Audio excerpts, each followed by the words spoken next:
Et on dit avant d'aller à la guerre, pour le plus petit des stratèges militaires, et des stratèges politiques tout court, avant de vous mesurer ou d'affronter un adversaire, vous observez d'abord quels sont ses moyens.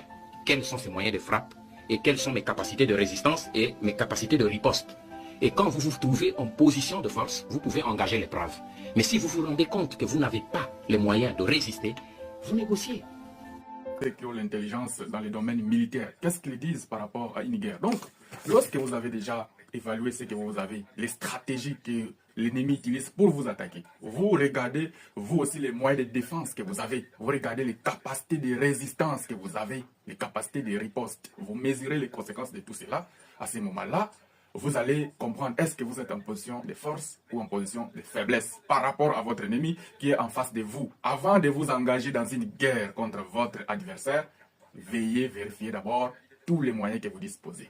Dès que vous avez évalué tout ça, vous allez décider soit d'entrer en guerre ou soit de négocier. Mais il dit ceci, lorsque vous vous rendez compte que tout ce que vous avez ne peut pas peser pour défendre votre territoire, pour vous donner les capacités de riposter et de gagner des guerres, de récupérer les territoires perdus. Donc à ce moment-là, il ne faut pas avoir honte, il faut négocier. Voilà, chers compatriotes. Donc Tshilombo devrait être poursuivi pour haute trahison. Après avoir sacrifié tous les territoires du pays, aujourd'hui, enfin, il décide pour négocier. Imaginez que lorsque Sak est tombé, Goma a été encerclé. Lorsqu'on a donné l'ultimatum pour Goma, l'ultimatum de 4 jours, cela a expiré. On a ajouté 2 jours. Le général est mort. Félix Tshisekedi s'est toujours entêté. Il a continué jusqu'à ce qu'on a vu plus de 3000 morts officiellement. Mais officieusement, on peut dire ici que Goma a perdu même 20 000 morts. Voilà, chers compatriotes, la folie de M. Félix Tshisekedi, là où ça nous amène. Donc, vous allez comprendre que tous ces morts que nous avons eu, on a eu ça juste pour l'idiotie d'un seul homme. L'idiotie, la tétitesse, l'orgueil de M. Félix Tshisekedi, l'inconscience. C'est monsieur que je vous ai toujours dit que l'hernie discale a déjà affecté son cerveau. M. Félix Tshisekedi doit être interné dans un centre psychiatrique pour des soins intensifs. Parce que ce monsieur est malade. Comment un chef de l'État arrive à prendre des mauvaises décisions, que des mauvaises décisions pour son pays?